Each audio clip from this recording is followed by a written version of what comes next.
Okay, let's see if this is started.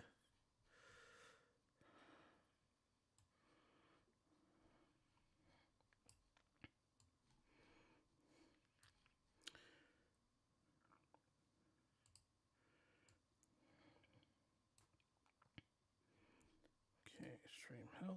Stream is good. Okay.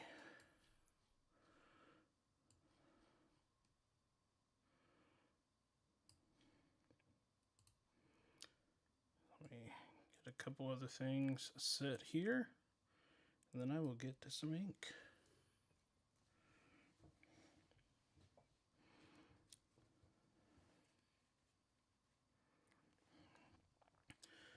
Okay, so, excuse me.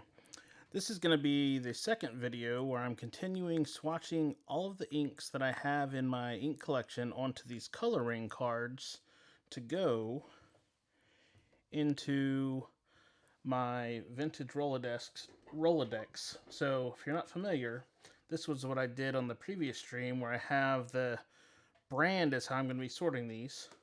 And then in each one I'm doing a swatch card with the name of the ink, the color, and then this will let me sort by brand because my normal rings, it's not as easy. They're sorted roughly by color, but if I know I'm looking for a certain brand or certain ink properties, that's not as easy to find in a ring. So I decided to go by ink, and then this other side here eventually will be a card per pen. So I have like a analog pen inventory that I can reference whenever I would want to. And on those, I'm going to write, what the pen is, what the nib is, if I remember where I got it, and things like that. But back to this here. This is if you're not familiar, the Col-O-Dex cards are put out by the Well-Appointed Desk, and they're kind of, the Col-O-Ring and Col-O-Dex are kind of a standard swatching card of sorts. It's how a lot of people get started, and it's just a good, consistent paper. It's see if I can, let's see. This one will probably show. It's a thicker paper that's a good true white, a little bit of texture on it, and it shows most all of the inks really well. So I have the rings for this, and then I also have some other rings and other papers that I test in. This is one of my books here. If I'm testing on cream paper, this is an old book I got from Vanessa many years ago, but this is original Tomoe in cream because color and paper texture can really make a difference when swatching inks. So it's good to have a couple of different reference sources to be able to look at if you're just trying to decide on what ink or you have a certain use case. So, okay, so getting back over to this, what I'm doing for swatching is this is a glass testing rod that I don't know its actual purpose, but Olive Octopus Ink is in our local pen club, and she gave a bunch of these out. She ordered them in like 100-pack or something like that. But it's a great way to swatch in that you could just dip it in the ink, color across. You might have to dip it a couple times to have enough ink, but then you can put it in your rinse water, and because it's glass, it doesn't hold onto any ink. It cleans off almost immediately, and then you're ready for your next sample. And then for the writing, I'm using a glass dip nib. Get that over there so you can kind of see the nib. And let me do this. If you're not familiar with a glass dip nib, it's got little ridges in there that hold enough ink similar to a fountain pen feed for you to use when writing. And you can get, for my uses, it's a one dip. You can get multiple words. If you were writing a long segment or something like that, you might have to dip a few times. But for this kind of basic swatching, it's pretty much been a one and done. And then this is just another pack. These Col-O-Dex cards come in I believe this is a 100-pack. And they are 100-pound or 160 GSM paper, acid-free, and they're made in Kansas City, Missouri. So made in the U.S. And this does kind of look like an ice cream sandwich, just as a side note. Okay, so on my last stream, I did my Montblanc inks and my Pilot inks, and when getting inks together for this video, I found that I had missed my Sayuro, and then since the last video, I've actually purchased another Pilot ink. Finally got a bottle of Tsukio, so I'm going to start with those to kind of finish off the Pilot inks, and then I'll move into, let's see, when I put the new cards in, today I'm doing my Diamine inks, my Platinum inks, my Lamy inks, and then my Pelikan or Edelstein, since they're the same company, I have those combined together. So I'm going to start with these couple of pilots. Let's get this back over to the pilot section and get this started. Excuse me. Throat's a little dry. Hello, Atomic Elf. Hope you're doing well. Hope you're enjoying that pen since you were the winner of the first ever giveaway that I did.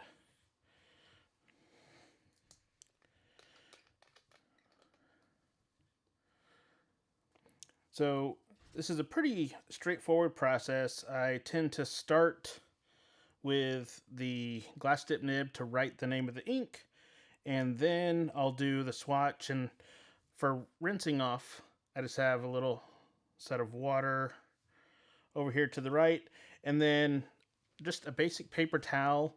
The water cleans most of the ink off of the glass and the glass dip nib, but if I'm switching from lighter to darker inks, I just make sure that it's fully dry on the paper towel off to the side to be sure I'm not going to put, I want to try and limit cross-contamination of inks as much as possible. I can't wait till you ink that up, Atomic Elf. I'd love to hear your feedback. I know that it's a great pen, and I've actually had a couple people comment saying that they waited until the giveaway, they didn't win, and they ended up going and buying one. So this is, let me make sure for consistency. I just did Roshizuku.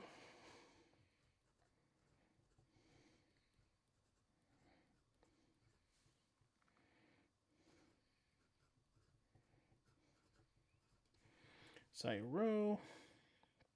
I think I'm going to have to try for the future to have a different camera just on the ink, or the, let me see if I can get it in frame. It's kind of neat to see how the color changes as you go through and add in all this clean, just to see how the water transforms. So then, as you can see here, I'm just dipping in this bottle being a small bottle and being almost half empty. It'll require a couple of dips just to get enough of a drip on there to kind of allow you to get enough ink.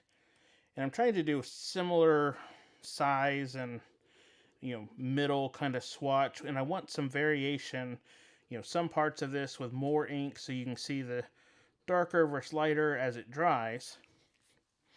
And then just kind of swirl that around in there and wipe that off.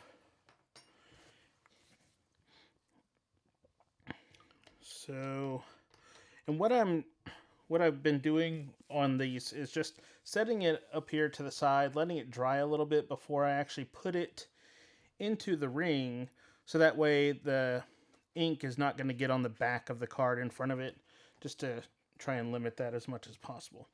So that was the Iroshizuku Sayuro. And then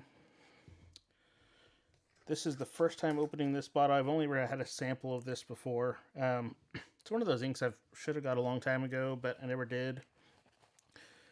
If you watch the first stream, you know that Iroshizuku loves their blues. They have a bunch of them, and they're all very similar, but different enough that you kind of want to have them all.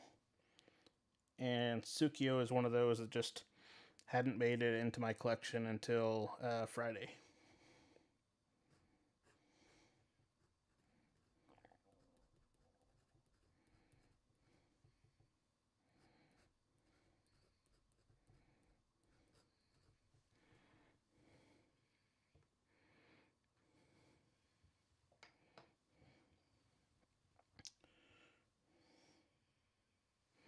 And you can see just from the glass stirring rod here, or whatever it officially is, since this is a full bottle, I can probably get away with just doing 2 dips of this to kind of get the same consistency of size and variation as I'm spreading this across that I did on a more dips in a smaller half-empty bottle.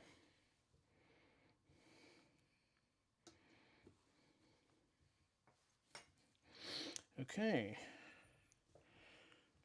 so we'll put that over here to dry as well.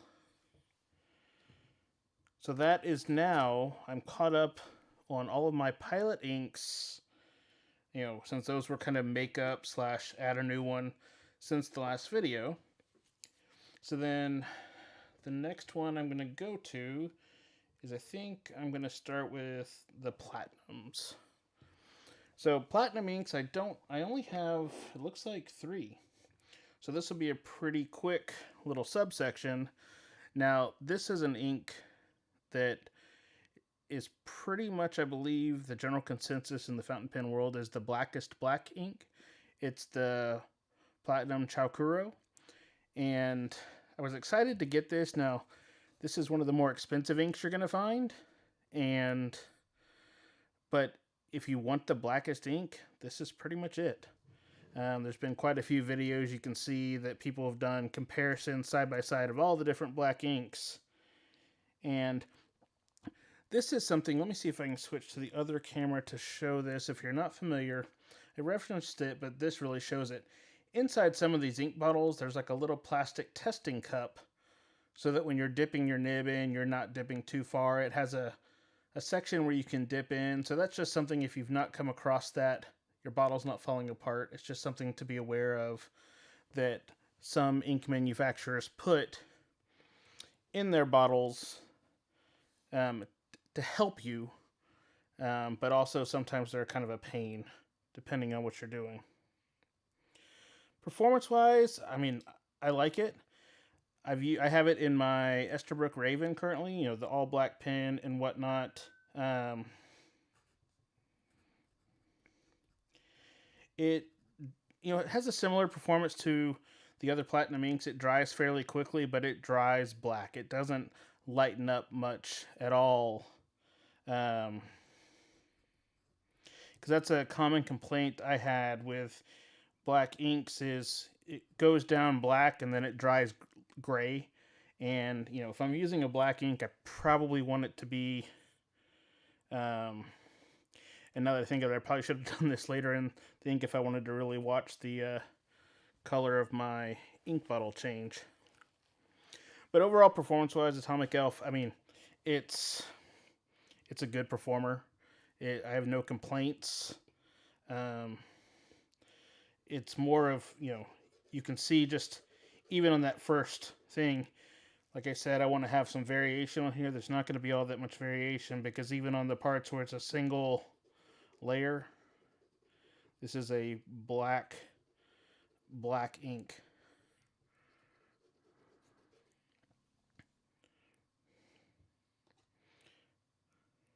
And even on the glass rod, it didn't all come off. And this is what I was talking about with darker inks. You just want to make sure you kind of get that off of there so that because especially with this, you wouldn't want to put a drop of this in any of the other bottles because that would definitely affect the color. But you can see here that, you know, that is, let me get it up closer to the camera. Even on that overhead camera, it is dark. It's still wet. You can see the wet spots as the light reflects, but that's about as true black as you're going to come across. And while that is starting to dry, it looks like these Pilots have had enough time to dry. So if you're not familiar with how these coloring cards work, or an old Rolodex, you just kind of pop them in there. The little cuts on the bottom of the cards, you know, they just kind of squeeze past. And then if you're referencing an ink and you want to go, oh, does the Toro, how does that compare to Chaokuro? You can easily just, you know, pop that off, do your comparison, and then have it where you can pop it back in. Or if you decide you want to, right now I'm doing these by brands. Say I change pace and I want to do them by colors again. I can just easily pull them off and resort them to another organization scheme. So that's kind of nice. You're not.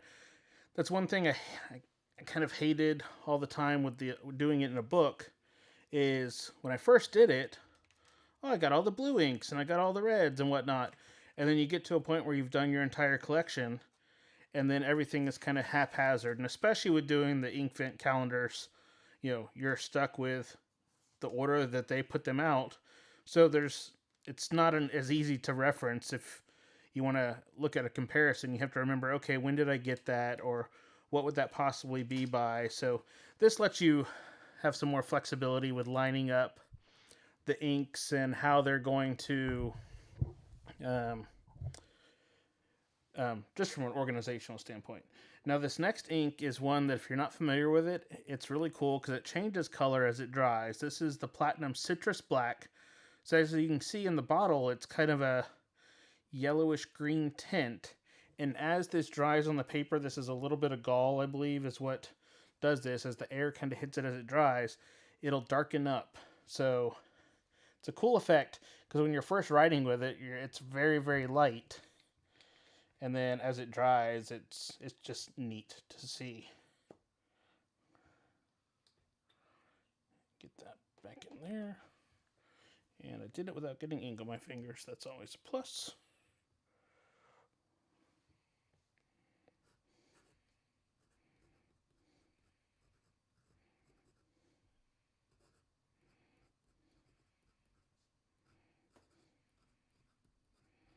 And you can see as I'm writing that, it looks like I haven't really written anything.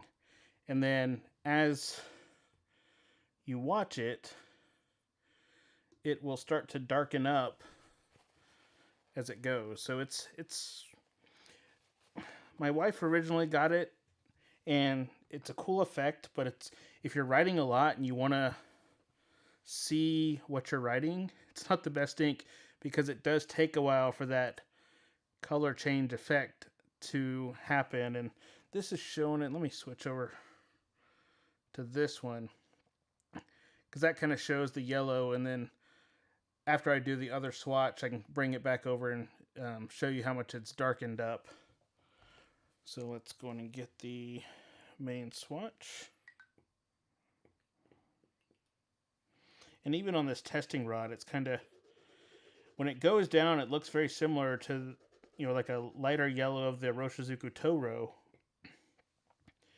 And you'll see the color change more on the larger swatch here probably than the text. But since the text was pretty much invisible when writing it, it's already, has some visibility. So that's showing that it does do the color change as it goes.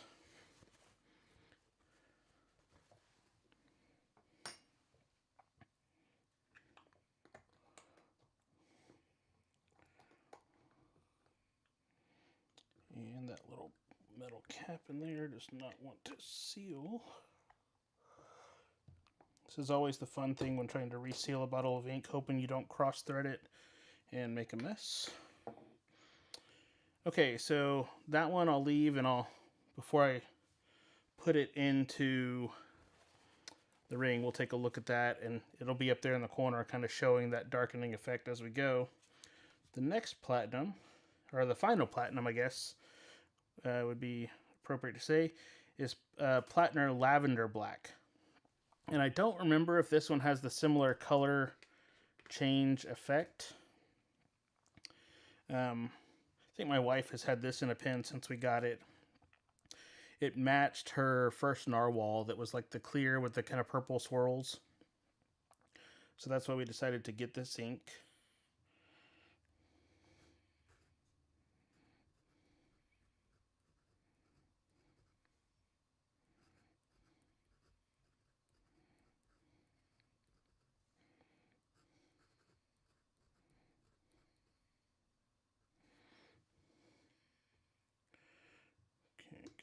There.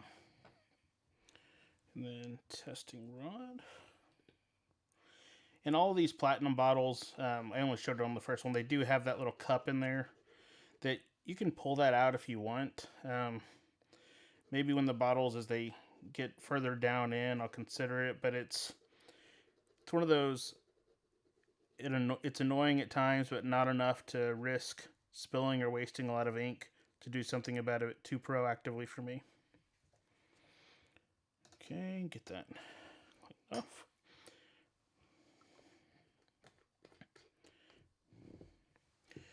Okay, so let me pull this up. You can see that Col-O, it just dried true black.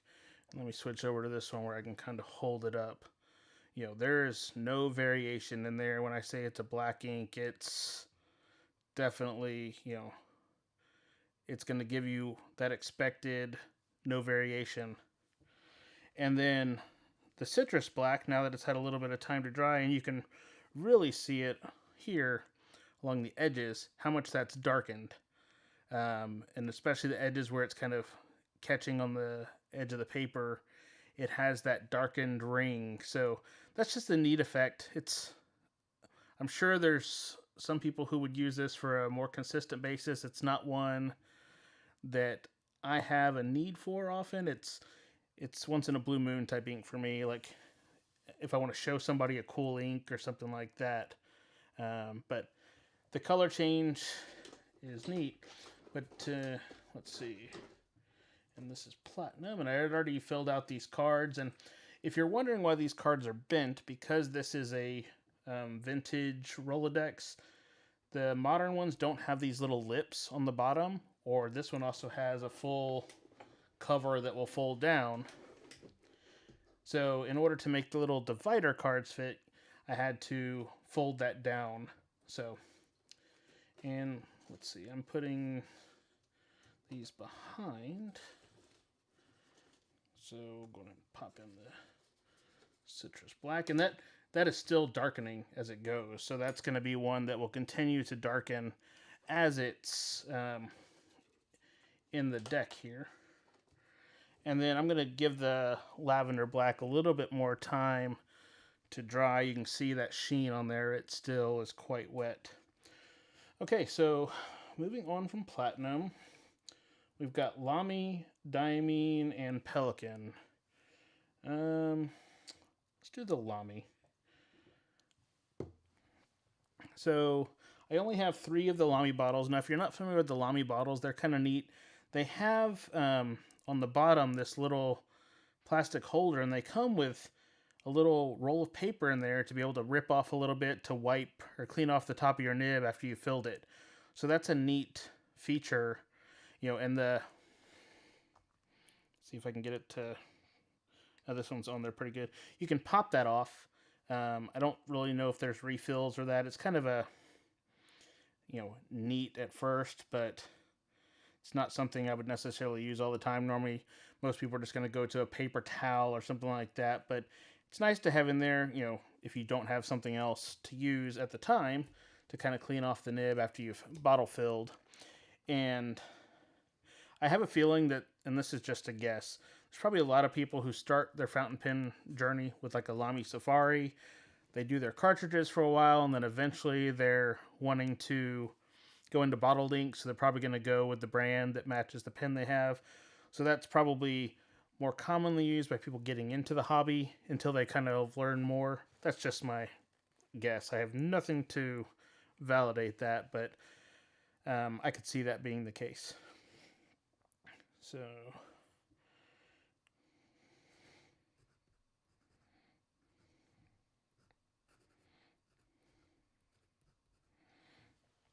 and I think of my black inks, this was my go-to until I got the bottle of Col-O. And I just noticed that that is a little bit blurry, so I'm going to try and focus this a little better there. So this is a pretty good black ink. It's just, you know, compared to Col-O, it's not going to have that same dark color performance. So, but it's also a fraction of the price. So is it worth buying multiple bottles of this over time if you're using a ton of black ink versus multiple bottles of Col-O? That would be an interesting conversation when you factor in the financial aspect of, you know, is it worth that extra for the slight bit of performance difference, that would really kind of depend on the use case, I would think. So, and since I have these cards, once this is dried before I put it in, I can pull out the Col-O and we can kind of do a comparison, because I'll do that at the end, because I also have the Edelstein Onyx ink, which I'll be doing today. So that'll be 3 of my, I think I own 5, maybe 6 black inks. 3 of them that are all, the top 3 in my collection that I would actually use. We can kind of look at them side by side. Because as this is swatching, you can see it goes on pretty true, but it will lighten up slightly as it dries, or it should. So it's not going to have the exact same depth to it as the Col-O from memory, but it's still a great black ink, and for the price, that's the thing. When you factor that in, that really can sway that decision-making process. So it looks like our lavender black is dried enough, and I know that with the lights I have over my desk, when the sheen kind of stops showing, that it's dried enough. That's just something I've learned in my particular setup. And I'm sure that's going to come and bite me at some point. But, if worse comes to worse, if one of these cards gets ink on the back, there's a reason why I buy these in the 100 packs. I can just grab another one and redo it. This is for me and for me to be able to show people. It's not that I have any kind of need to take it or do anything professional with it. So this next one is Lamy Turquoise, and this is a great turquoise ink. Butler Stationery, which is down in Columbia, south of Nashville. This is his go-to ink that he keeps in all of his testing pens at his testing station. It shows a great color, and if you like experimenting with ink colors, this is something we learned from he was telling us at one point in time, one of our first times in the store when we got this, that he had a customer who had Diamine pumpkin in a pen, and they dipped that pen into a Lamy turquoise bottle. So they didn't fill it. It didn't really cross-contaminate because it was inside, but it makes this really cool teal color. So he gave us a little sample vial of the Diamine orange when we got this, and we kind of played around with it, and we were able to kind of replicate that cool color. It's very similar to the Baltimore Pen Company Ohio River, I think. So it's kind of a darkish teal. So a neat color. And that's something I want to try and experiment more of, ink mixing to get custom colors. That's something where you could really, it's open-ended. Because some inks are going to work well with other brands. Some are going to work terrible, That's when you get some of the chemistry involved of, what's going to behave well with what. But as you can see, as this goes on, it's a really nice teal color, or turquoise, I guess. Turquoise teal that shows up on there. And Lamy inks in general, I've found, and I don't know if everybody agrees, they're kind of they're not the safest ink. I wouldn't put this necessarily in a vintage pen per se, but they're a relatively safe ink. They wash off pretty easily and things like that. So, that's always good to know, especially if someone's getting into the bottled ink in their fountain pen journey. That can be good for, people getting started. If they make a mess, or not if, when they make a mess, because we've all done it, or if you haven't done it, it's just a matter of time. It'll happen, and it'll be easier to clean up. So this final Lamy I have, and there's actually, I don't use this often, there's dust on the top, but this is also one of the older bottles of ink that I have. I got this, I think, in 2015. At the first Pelikan hub I went to, Lisa came to Nashville for the Pelikan hub because there wasn't one in Little Rock, and I won this in a giveaway. So that was kind of neat. One, to have not having to drive 4 hours to go to Vanessa and have some cool stuff show up, but also to win a bottle of ink at that event.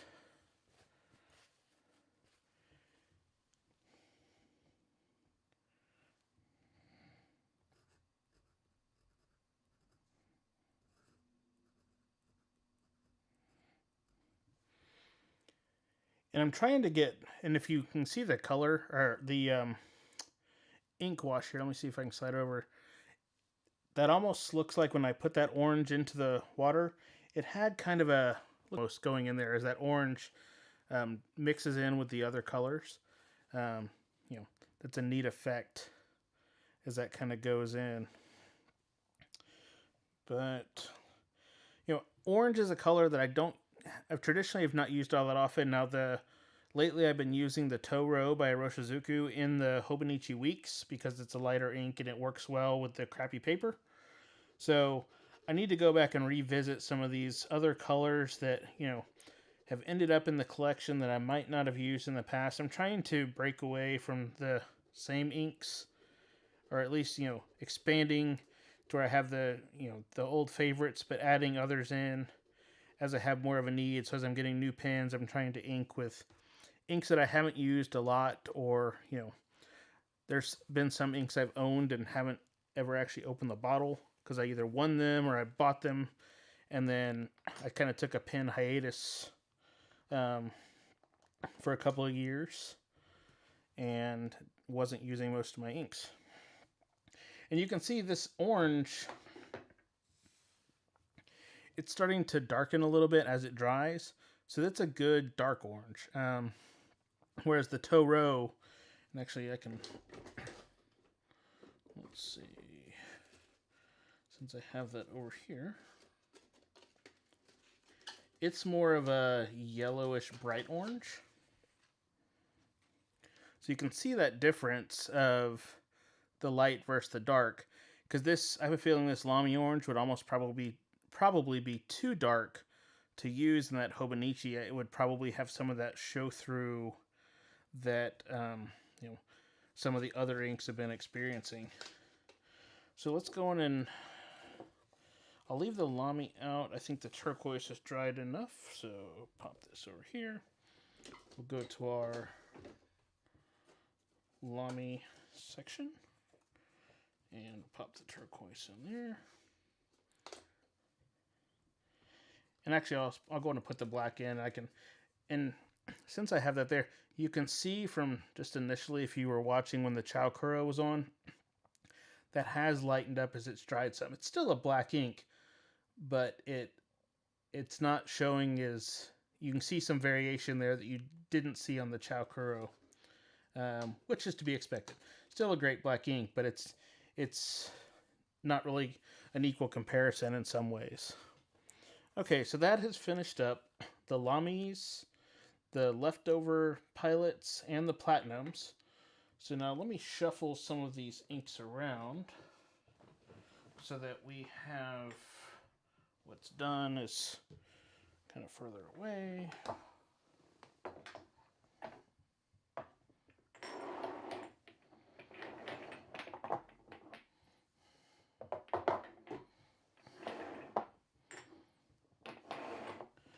Okay, so what I'm going to do next, since these are here, is I'm going to do my Diamines. And for Diamines, if you're not familiar, there's two main bottle sizes, really. They have these, I think these are a little 15 milliliter, 30 milliliter. And then they have the 80 milliliter. And then I've had my bottle of Oxblood so long, I don't even know if this one is labeled. This was what the bottles used to look like, and then they kind of changed their logo over time and how their bottles present. It looks like it is this probably the same 80. It might be a 60, but it is not actually labeled on there. So an improvement in the labeling over time for sure. So we'll start with the small bottles, and then we'll finish up with those couple of big bottles. And I'm going to start with an ink that I love to hate. This is the Diamine Ancient Copper. Now, if you're familiar with this ink, and you can see it on the bottom of the bottle, over time, if you leave this in a pen too long, it will kind of get crusty and create this oxidation of sorts. So this is the the first time that happened, I was very new in my. Someone gave me a sample of this in a vial, and I was thinking, what have I done to my pen? Have I ruined it? And then they're like, nope, that's just expected. That's just how this ink works. So that's a good thing to be aware of. If it's a cool color, but it definitely has that unique property of, if you leave it in a pen, it will kind of do that oxidation. And I think that's going to let me get that in there enough.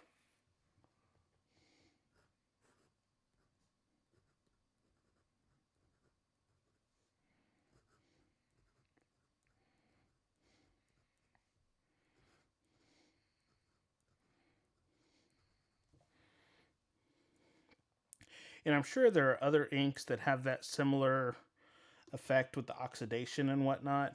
I have not personally come across one, but if you're aware of one, drop it in the comments. That's a good reference. And I don't know if on any of the ink encyclopedia pages like Mountain of Ink or fpc.ink, if someone's made a comprehensive list of inks that are known to have those kind of quirky behavioral characteristics, but I think that would be useful as a reference. Yeah, and it's probably because this one is, a copper. It's got, obviously a primarily red based ink. I just didn't know if there were specific ones, like this one.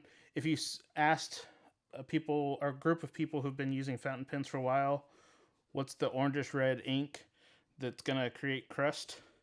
I think would be, if we were doing the Family Feud style with the top 10 answers, this would probably be, up there. And it's interesting too because in swatching this, this is actually swatching darker than I remember it. That I don't remember if this is going to lighten up as we go, but that could also be a factor because the side of the bottle where it has the little crusties, the oxidation, it's more of a lighter orange versus how that swatch first goes down. But as you know, as inks dry, they do lighten up and kind of get to their true color. I was watching Olive Octopus's Twitch stream this morning, and she was doing some of the ink art, and there was a little bit of the conversation going about the coating on certain papers will kind of lock the ink as it goes on and not give it a chance to do the color change as it dries. I think it was one of the Tassia, but she was also mentioning, if you haven't seen the Teranishi Gentle Green, it goes on like a deep blue. And this is if you want to just see this ink, if you go back in my channel history to the last live stream, about an hour and 29 minutes in, you can see when this goes on, it's a similar color to this pen body, like a bluish whatnot. And then it will change into this green with a little bit of a purple sheen to it. So I just opened this for the first time on that last stream, and I'm almost got one of my Opus 88s written down, and I'm going to fill that up with that ink as soon as I do. So moving on into the next Diamine. Let's see, what do we have here? This is an older bottle too. You can see the difference, the bottles that have been around. They used to use the kind of black, more simple, and then now they've switched to, the more colorful, descriptive bottles. Okay, so this one is Sherwood Green.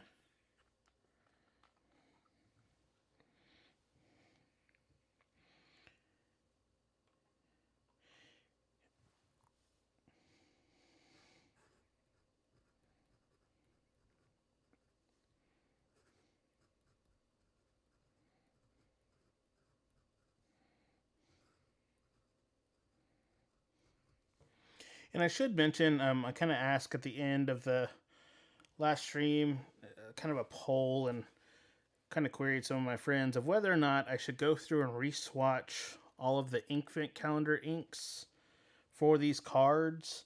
Because I was kind of conflicted, because I kind of view those as a one and done, because they're such small bottles, and some of them are, once those bottles are done, they're not going to be produced. What I've decided to do is I'm going to do whichever ones are put into full production, I'll swatch those. And then the others, I'm just going to kind of leave that as what I've already done on the smaller Col-O-Ring cards, not the Col-O-Dex. So I still have a reference of it, of doing those and having that, adventure. But since they're not inks that I would really be able to easily obtain again in the future, it didn't make that much sense to have it in all the formats. Now, I might get bored in the future and say, hey, I've got some extra coloring cards, or do some here or there. But we'll just have to see how that goes.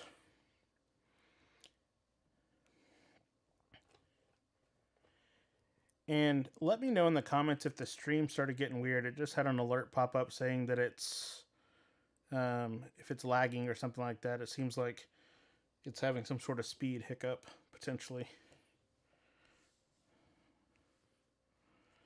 But, okay, so let's put that up there to dry. And it looks like the Lamy is good now. So we'll get back up here to the Lamy section and pop that orange in there.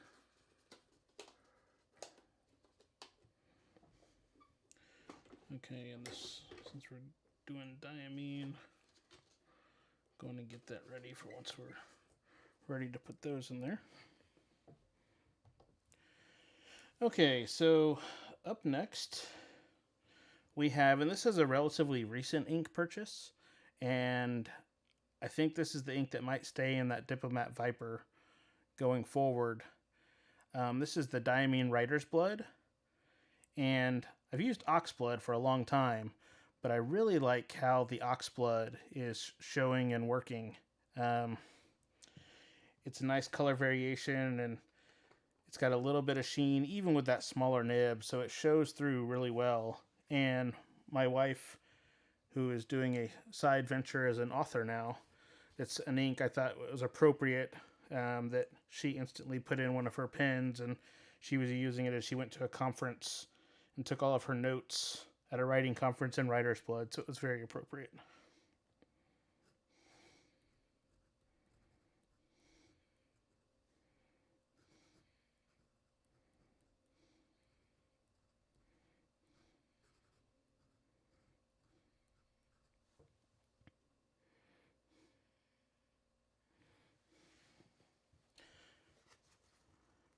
Yeah, I'll have to, I just saw your comment, Atomic Elf, about the clay content in papers. That's not one that I was aware of.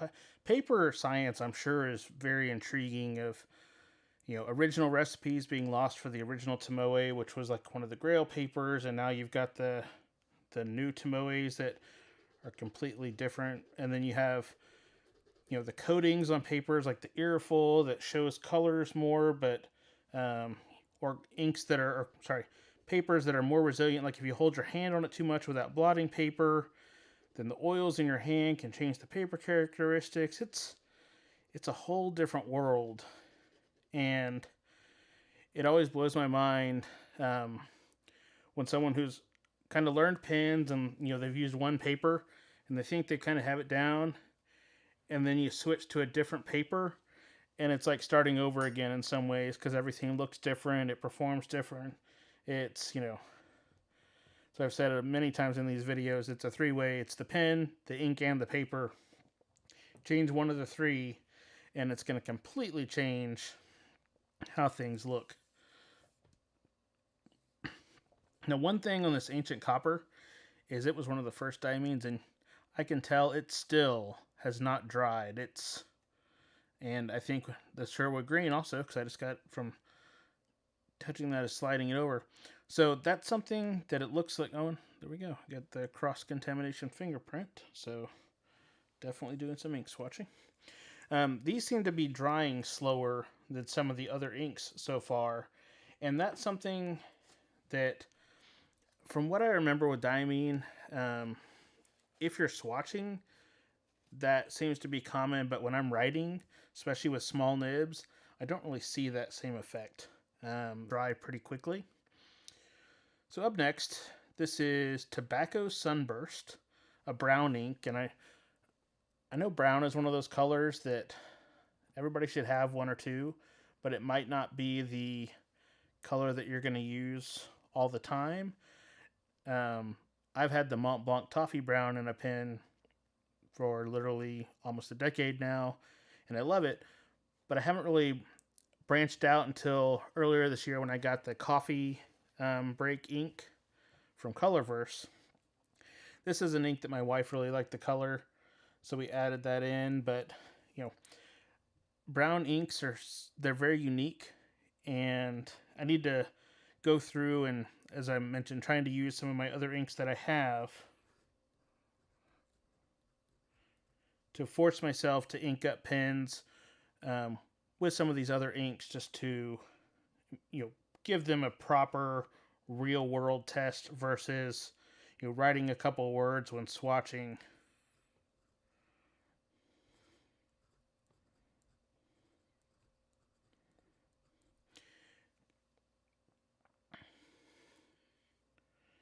In Atomic Elf, this would be since you haven't inked up your Asvine yet, if you have Tobacco Sunburst, it would actually color match to that amber pretty well.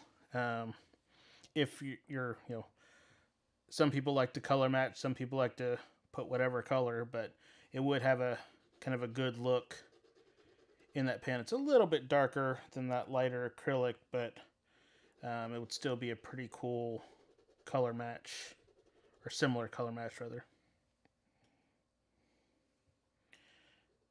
I think this probably overall matches the 823 a little bit more, but okay, get that wiped off there. And you can see that with this being a brown, it actually dries lighter, or goes down lighter. So as it dries, it should lighten up even more.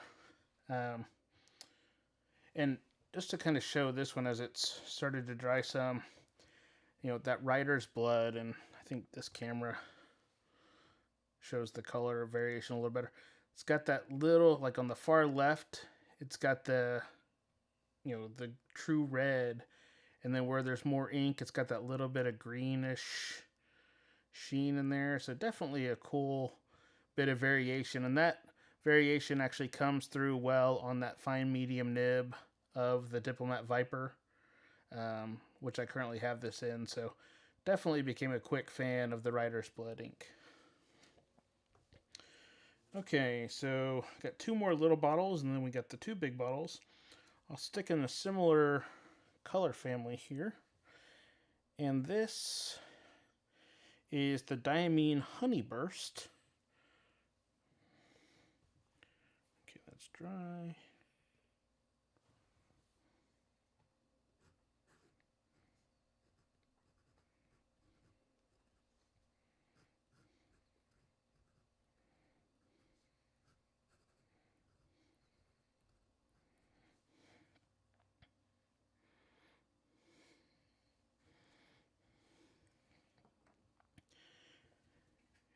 I see we have a few people watching. If you weren't on at the beginning, feel free to ask any questions about what we're swatching, or if you've seen something on the channel, or just general pen questions. I will do my best to give you an answer. And if I don't have an answer, I could probably point you to some resources that might have an answer for you to easily be able to find or locate.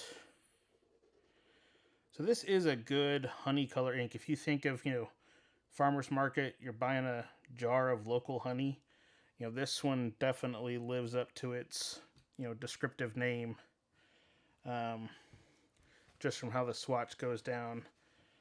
That kind of brownish, yellowish, touch of brown hue of honey, it shows through pretty well. So, let's see. So it looks like a couple of these. Looks like our Sherwood green has dried enough to go into the rings. The ancient copper still has not. It still has a wet spot on the edge. And Tobacco Sunburst, we'll give a little bit more time.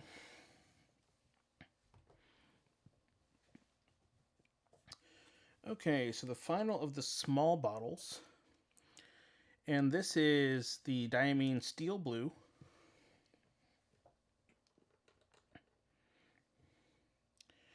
And this is another turquoise tealish color. I've learned, thanks to my wife, that not all teal is teal. I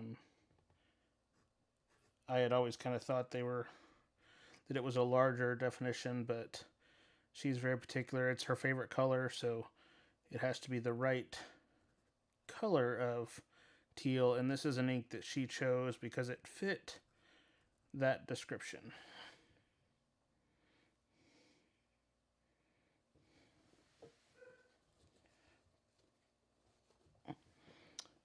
Okay.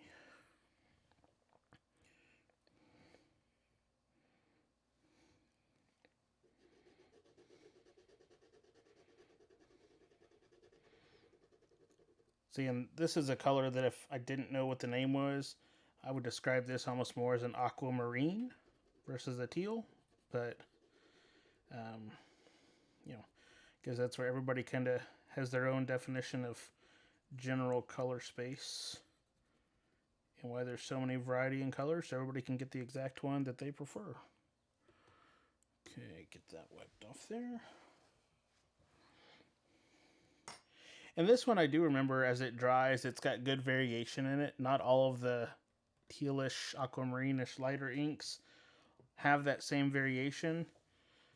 This one, even as it's first swatched, you can see that it has some natural variation just from doing the swatch. So hopefully, and we'll see once it dries there, how that truly looks. Okay, so on to the two big bottles. This one is also one of those bottles of ink that I've had for probably close to 10 years. I also have a small bottle of this. I obviously wasn't going to swatch both because that would be silly. But this is the Oxblood, and this one is over half empty on this one. I think the small bottle is also maybe 3/4 empty. I used to travel a lot for work, and I always have this in my, and this one is,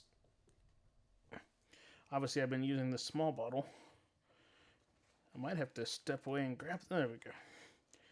I would carry the small bottle with me if I needed to refill when traveling, because I would be traveling for a week at a time. Because this is the only ink that's ever been in my Sailor 1911 Black Luster. When I got that pen, and this is dating myself, but True Blood was on TV, and the all black pen with the kind of blood red ink, it made sense. I was watching True Blood, go figure, vampire themed. But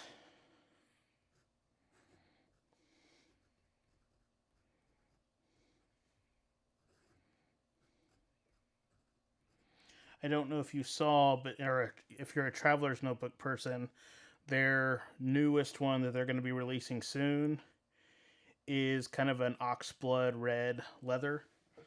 I don't own a Traveler's, like an official Traveler's, but that might be one that it might be finally time to break down and get one, because I really like that deep red color. It's just, I used to dabble in leather work, and the Latigos or the red leathers, I always like the look of those, just from a preference standpoint.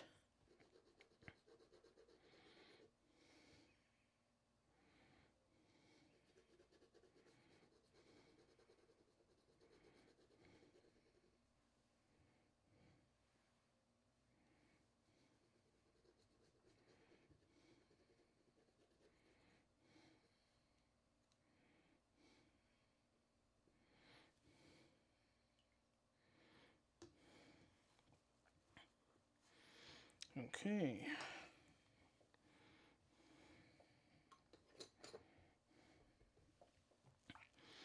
So that is the Oxblood. And looks like Tobacco Sunburst should be good to go in here.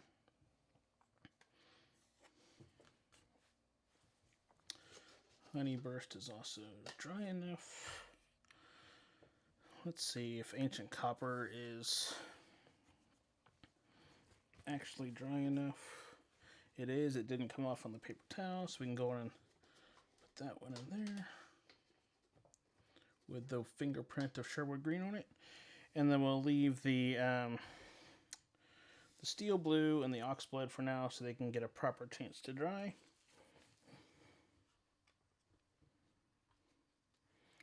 Okay, I just got another error from the stream, so let me see what it's saying here. So it looks like my connection has dropped down where it's going to be buffering some, so I apologize. It looks like it's kind of been fluctuating a little bit, so hopefully it corrects itself here. I don't really know what my other options would be at this point.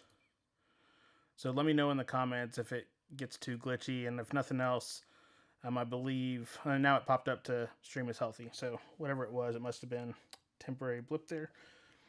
Okay, so on to the final of the Diamines, and this is Earl Grey. This is an ink I've had for a few months now, and I actually really like it. When you don't want to use black, but you want to use a darker ink, this has been a great option for that. I've had this in one of my Asvine V200s.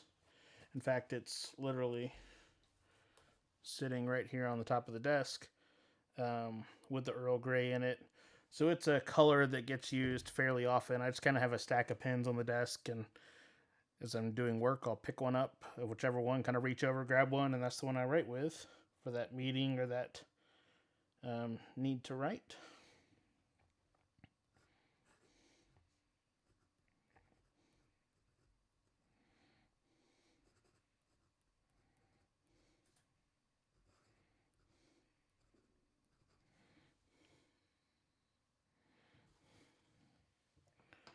Okay.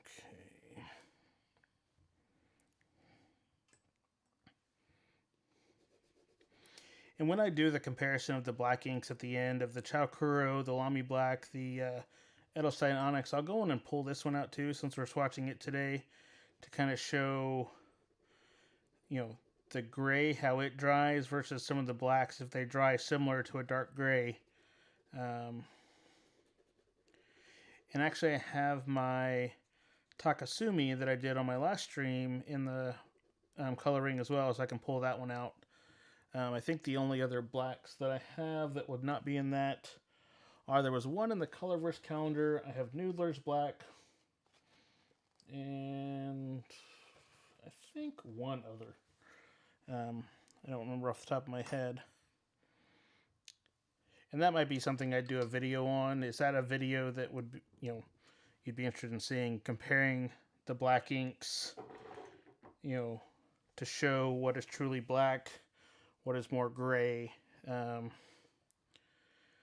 But this one initially, it looks fairly black as it goes down, but you can already see as it's drying, and I'm trying to get it where, because the light's reflecting off the wet, it doesn't show that gray variation yet until it's dried some. So we'll put that over here and give that a chance to dry some. The oxblood, still not fully dry, but you can see that color variation. I mean, it really, let me pop over to the other camera here. It really shows that blood red and that variation. That's why it's always been a favorite. It just has a cool look. I mean, the name is cool, but you know, it's good and consistent. I like having variation in ink, but I also like where it, you know, if you're writing multiple pages, this just has a cool look when you're seeing the lines as they're sitting on the paper. So we'll leave those up there to dry, and then we're on to, let's see, it looks like I have 6 more inks for today, and then we can look at those black inks. So I'm going to start with the boring but safe of the Pelikan / Edelstein inks. And this is the Pelikan 4001. It's just the Königsblau or Royal Blue. This is what I consider my safe ink. that I in my vintage Schaefer. This is what I have in there since I don't have any Quink. This is a dryish ink to me of my different inks. It's a drier ink, but it's a great performer and it's relatively safe. I don't have any hesitancy of putting this in the few vintage pens that I have. Make sure this is nice and clean though before putting it in there. What is your go-to safe ink? Like if you, I know Waterman are generally considered safe. Some of the Schaefer inks.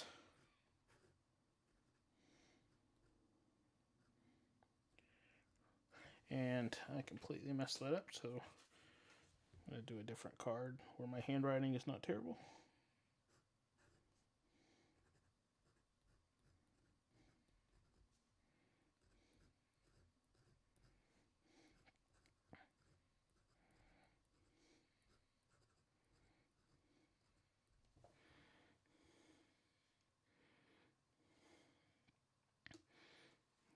Okay.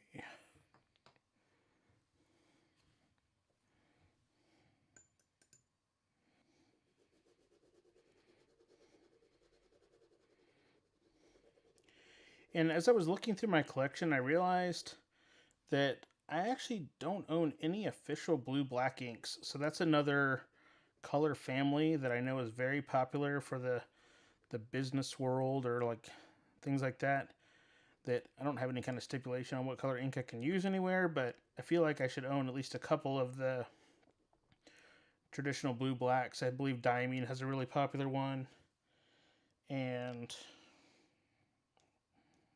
a couple of others. So that's one that I'm going to look for when I go to the pen show in Arkansas here in 2 weeks now. Possibly coming back with a couple of blue-black options, since I'll be going to Vaness in their wall of ink. Probably a bottle of Ackerman or 3. And who knows what else.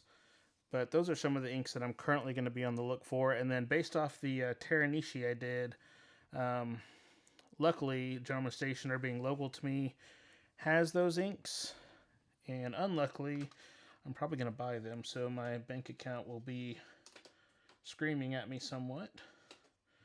So we got the steel blue in there. It looks like Oxblood should be dry enough to go in now too.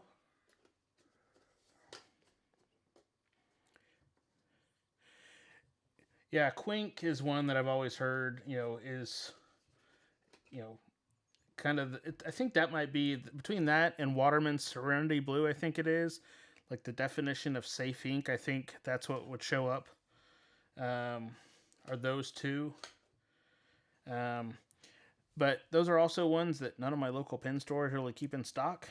So I try and do as much as I can from local stores versus online. I know there's pen stores online who would have it, but I haven't had a need for it yet. Since I don't have all that many vintage pens, and the ones I have, I don't ink up all that often. I just kind of use this Pelikan. Now, I know Pelikan 4001 has some other colors that might be something I'd also add in as well, but I want to add inks with some intention. I don't want to get them just to get them, because that can be a very slippery slope.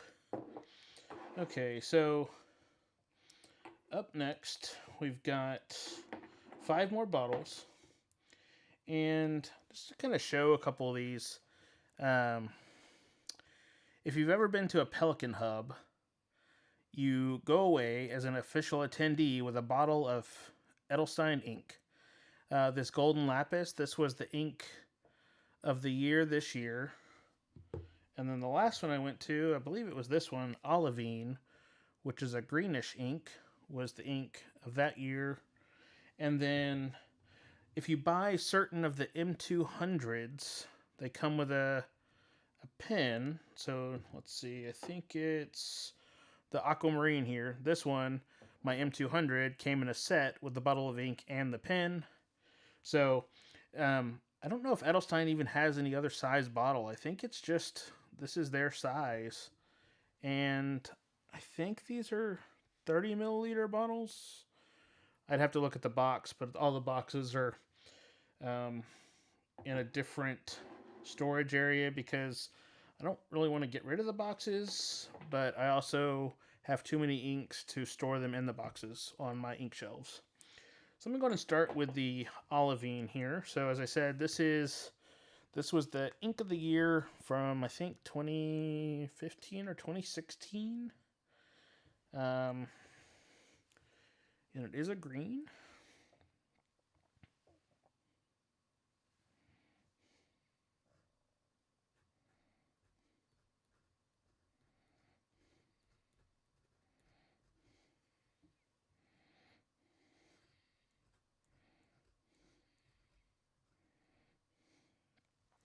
And even though these are technically Pelikan inks, Edelstein is kind of its own subsidiary brand, so that's why I'm putting these down as Edelstein. And even on my little divider card, I wrote Pelikan / Edelstein because I didn't want to necessarily have a card for a single ink as much as I can avoid it. Since they're the same manufacturer. Now, where that'll get tricky is the Tassia inks as I add those, and more of the Teranishi because they're all made by the same company, but it's the base inks are, and then they're mixed, so that's where the lines can get kind of blurry. There's enough inks though in those families that I'll probably do Teranishi as one and Tassia as another. And Tassia, I believe, is the correct pronunciation of that. I've heard Takia, I've heard Tassia. So Tassia is kind of what I ended up with. If that is correct. If it's not, I apologize, but some of these names can get confusing, and especially when you add in countries, accents, different languages. So that's the olivine, a nice kind of forest green color. It's got some variation on the initial swatching. So put that over here. And I'm going to save the golden lapis for last. It does have gold shimmer in it, and since I'm doing testing between multiple bottles, the last thing I want to do is put shimmer from one ink inadvertently into the other, even though I'm wiping off these bottles. So up next we have the aquamarine.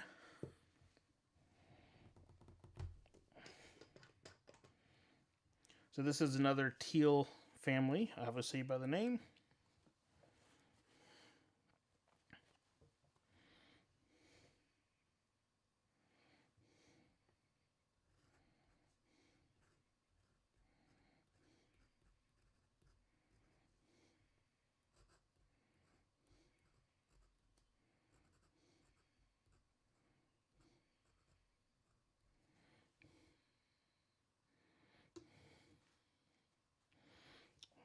Okay.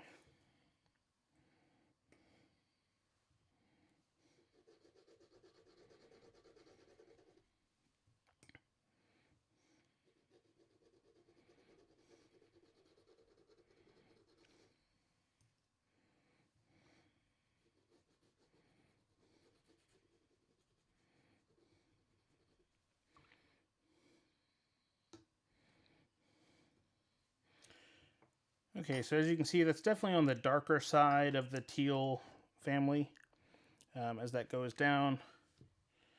But I've had this ink in pens for quite often. I like the Edelstein ink performance-wise. I think Iroshizuku in general is still my favorite.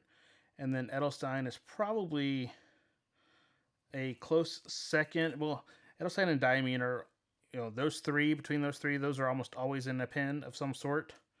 So it's hard to kind of rank them, but I think if I looked at my pens that are currently inked, Iroshizuku would be in the top, followed by probably Diamine and then Edelstein. Okay, so up next is the Onyx, so the black offering from Edelstein.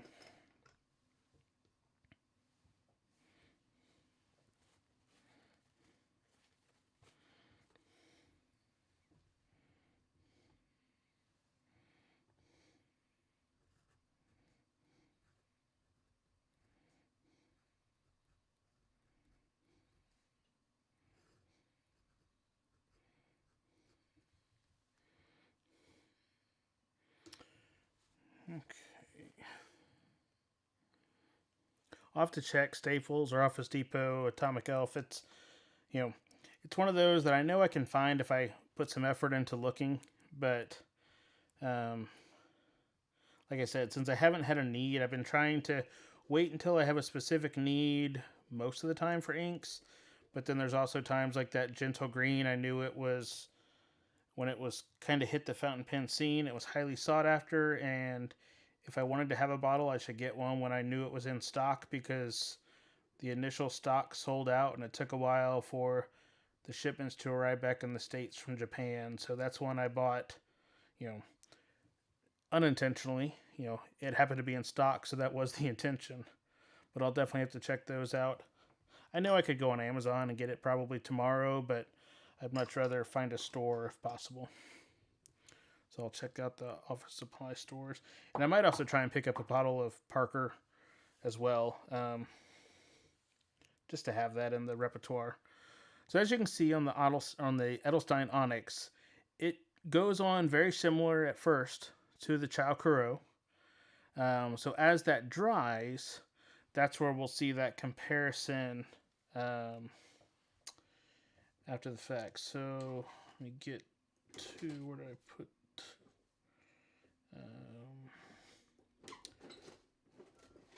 Okay, so we have the Pelikan here at the back. So pop this over here. So we've got the 4001.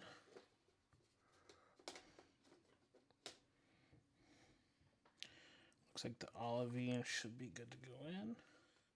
And you can see with this particular angle here, the way the light is hitting it, you can see some of that variation in there. It's got a good,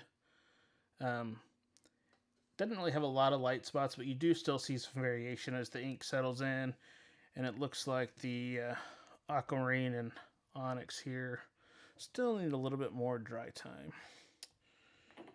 Okay, so second to last ink for today, and then we'll do a comparison of those black inks. And this is another kind of bright blue. This is the Edelstein Topaz. And when I was a kid, everything had to be blue. I was a big blue person. As I've gotten older, I've become more blacks and grays and silvers. But, in my inks, this reminds me of Konpeki. I have a lot of those lighter blue inks in pens. So this has been one that I use quite often as well.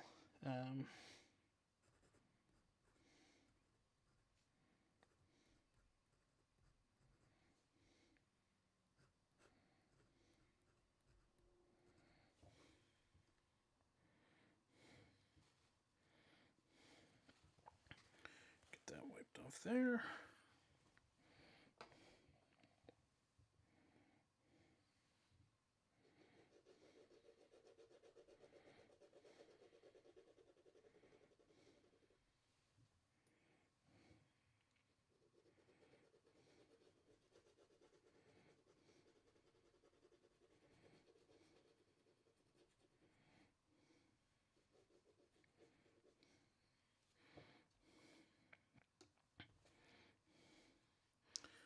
Okay. As I said, Konpeki. Those are very similar colors. Let me actually grab that one out of the Roshizuku stack here, just to kind of show. Wait, that's the Montblancs.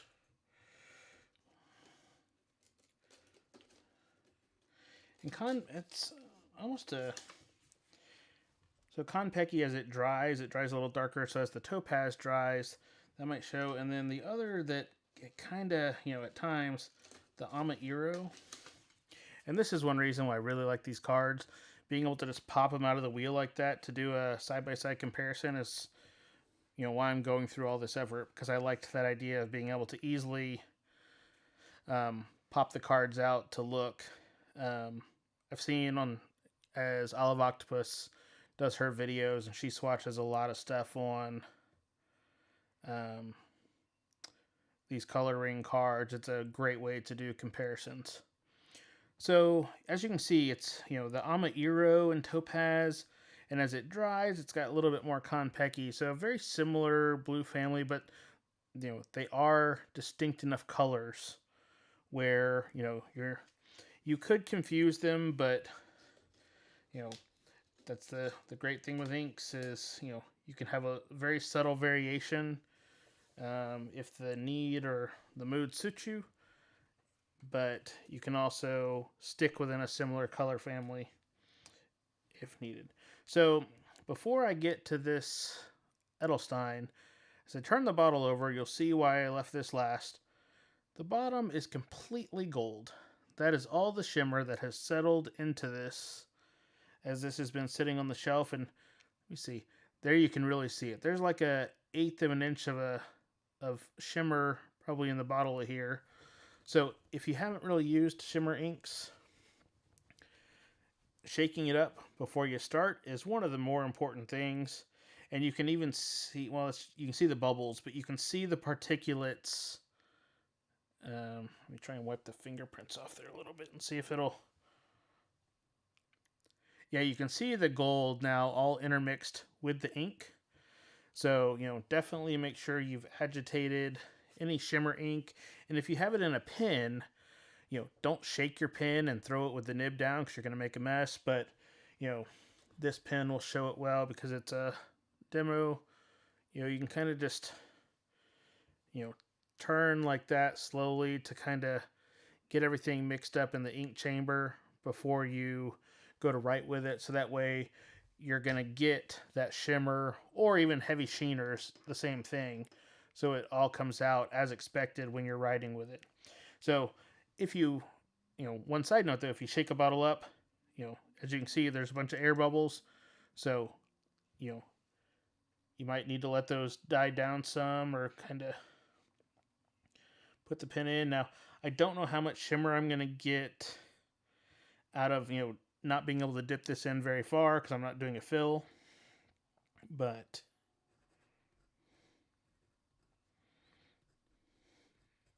when I put the glass dip rod in to get the actual sample, it should go down into the main bottle of ink to pull up some of that shimmer in the true swatch.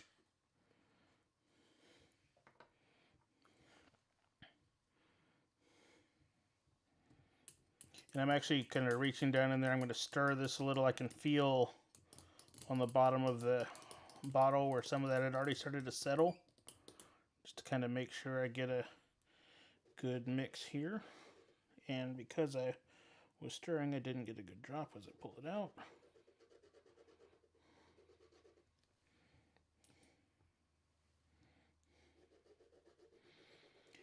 There's almost so much shimmer in this ink that it's not getting a good drip on this glass rod to swatch across. So that means we should get a really good showing of the shimmer once this dries. But definitely, as you can see, it's requiring more effort to get an adequate amount of ink out to do a similar swatch size as I have on these other cards. Okay. And since that's the last ink, I'm just going to leave that testing rod in the rinse water because it'll need to be cleaned fully after. Okay, so let me grab these blank cards and just get those put up off to the side. So on the golden lapis, I can see that there's gold in there because of, you can see a little bit of right there, even in the sheen of the ink as it's drying with the light. You can see that the gold is going to shine through as it's drying down. The shimmer is revealing itself more. So I'll set that to the side and let's look at the comparison of the black inks we were talking about. So we need the platinum. We need the Channel Crow. We need the Takasumi.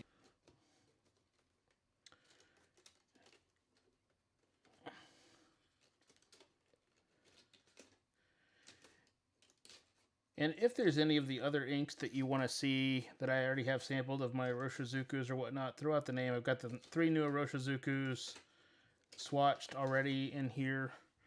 The Cyan Gyo is really interesting at how it sheens as it dries. And then I was going to do the Earl Grey. Diamine, Earl Grey. Okay.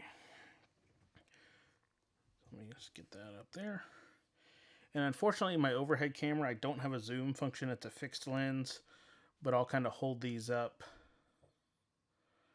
And I just had another alert pop up that it's buffering, so I'm going to give it a second to hopefully correct itself.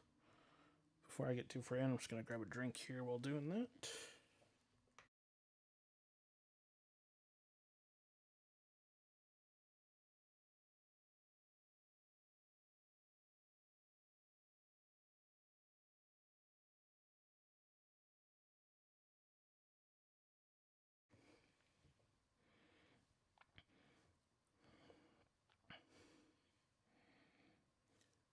Okay, so it's still saying it's buffering some, but I can only wait so long, so I don't want to hold everybody up.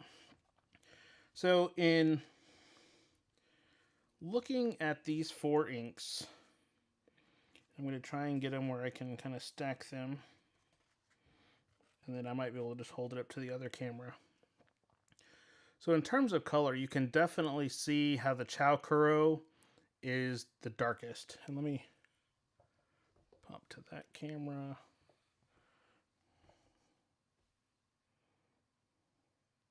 Yeah, it just gave an alert that it caught up. I don't know why it's doing that. It didn't do that on any of the other streams I've done so far, but it looks like we should be good now to kind of wrap through the rest of this here. But as you can see, the Col-O, it is black. The Edelstein is black. The Takasumi, you can see how it lightens up as it dries. That was always one of my complaints with the Takasumi. And the Earl Grey actually almost dries darker than the Takasumi. So performance-wise, if I was... Oh, I didn't get the Lamy. Sorry about that. It's like I knew I'd swatched one other. Okay, so here's the Lamy as well. And you can see on the Lamy, and I'll hold these up on the side camera as a couple. The Lamy lightens up as it dries. The Edelstein, it's probably, like if I had to put these in an order, it'd be Col-O, Edelstein, Lamy, and then Takasumi.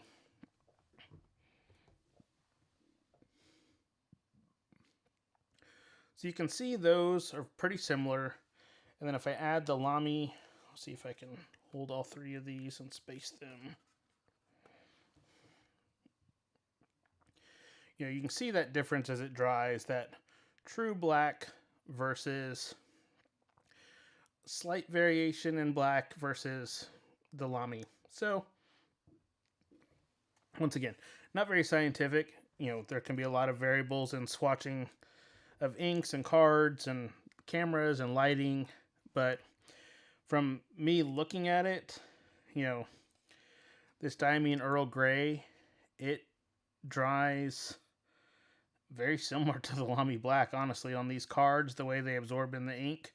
It's got a little bit of a purplish hue to it, I would say, but, just it's always neat to look at, in computer world, hex codes of colors can all be so similar, but you really see more of the variation when you're doing something like this, looking at the papers. Now, if I were to swatch all of these on a different paper, that could really change the look. Some of the ones that don't allow any sheen or don't absorb, or they absorb a lot.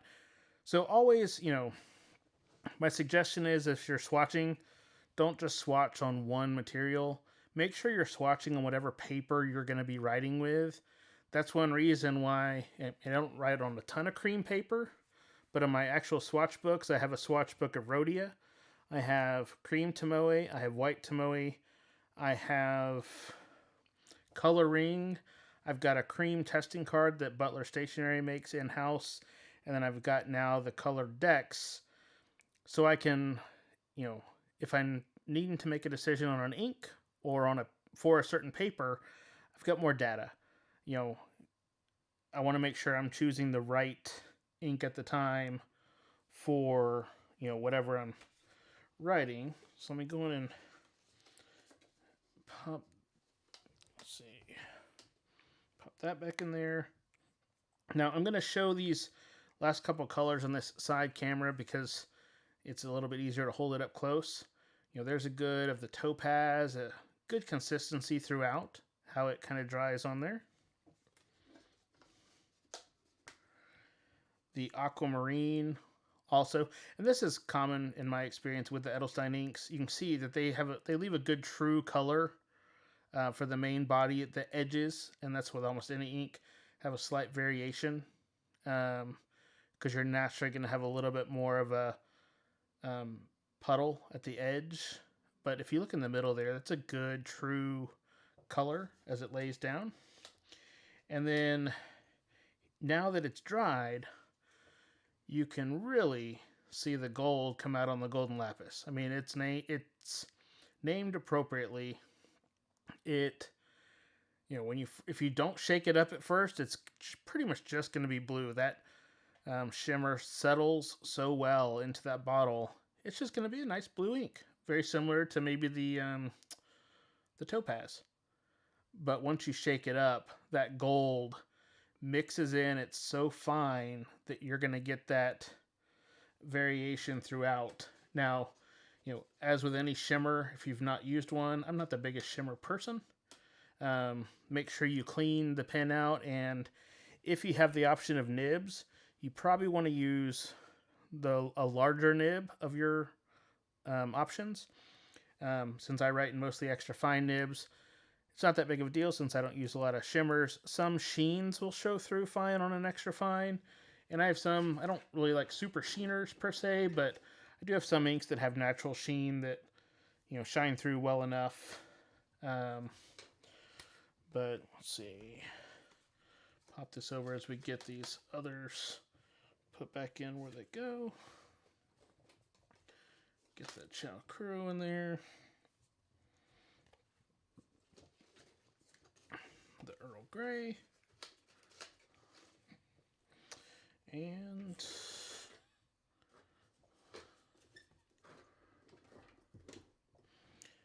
the Takasumi.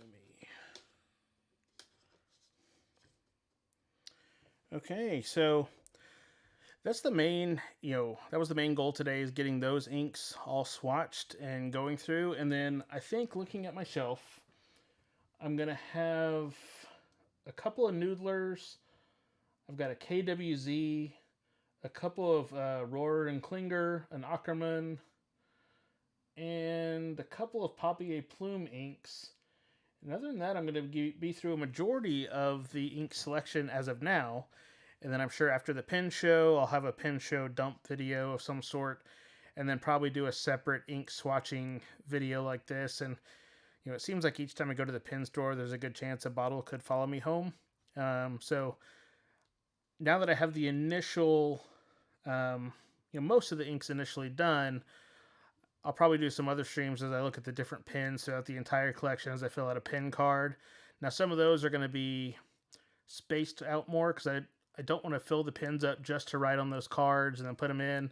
And I'm also kind of still going back and forth of, do I want to try and, for pens that aren't inked, just dip them in the same ink so that there's some uniformity, or, wait until I've filled them.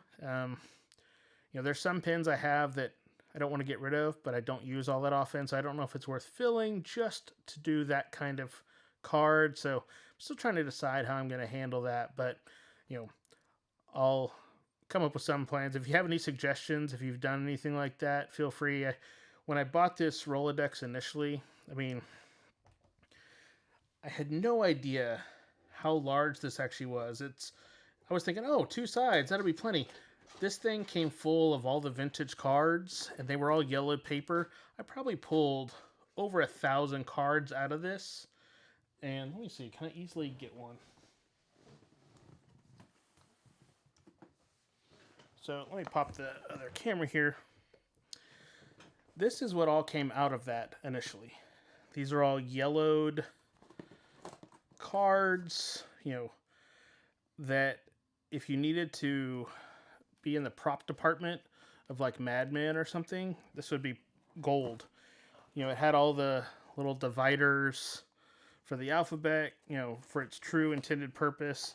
It had dividers like friends, babysitters, maintenance, restaurants. So it literally was a new old stock Rolodex that it had been sitting, I guess, in someone's basement or something like that. I found it for a fraction of the price on eBay as some of the other listings. Some people were asking like a couple $100 for these. I got it for $15 as an offer. So I'll take that as a win for a, metal hardened case. And I just, pulled all the old cards out, wiped it down real good, cleaned it up, and then, don't want to knock all those ink bottles off. I can close it up like that. You can still see some remnants of the paper towel because this is like a textured metal. So I like the look of it, the metal, but I had no idea how large it was and how many cards it actually will hold. So that's going to be, part of figuring out how to make sure I'm using the, how you doing, Leafy Greens? I appreciate it. This is, a fun way to re-swatch inks and share that with other people as I'm going through it. But if you have any other suggestions of what to do with that Rolodex, I've got tons of room. Even if I put all the pens and inks in one side, I still have an entirely other side that, So that's why I have a feeling eventually, and I might, now that I'm thinking about it, since I have all those old yellow cards, I could do my ink vent calendars on those as to not use the nice coloring cards. So that way I at least have something in the Rolodex of those two calendars. And then, I already saw that Colorverse has announced in March that they're going to start selling their next calendars to retailers in July to order for showing up in like October. So it's already started the next process of the next year's color event calendars. So, that's retail, man. You got to start, I guess, that early. So I might end up doing that just to fill in the Rolodex, but definitely if you have any suggestions, feel free to leave a comment, send me an email, tag me in a post on Instagram or something like that. I would love to know how best to utilize that. I'm not really an artist per se, but there seems to be a common theme of telling people you don't have to be good, just do art. Maybe I'll try and do a drawing or something like that to put in there as like a separate section. I really like how Olive Octopus does her swatch cards where she does like a little drawing of something to go along with the color. And that seems like, a good way to try. If it sucks, hey, at least it, sucked with intention.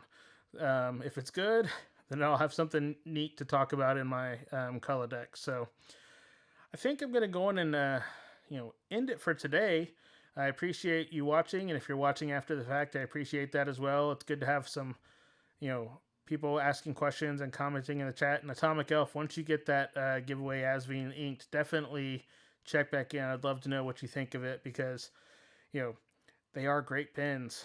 I was talking with John at Butler Stationery the other day of, 10 years ago, the Chinese nib pens were pretty crappy. And nowadays, you'd be hard-pressed. I mean, they're holding their own against UFO and Bach nibs, definitely. And, the construction quality and whatnot is just so much better. They're not quite fit and finish of a high-end brand, but they're ages ahead of where they started. So that's always interesting to see how that goes. But I appreciate you taking some time out of your Sunday to watch, and you have a good day.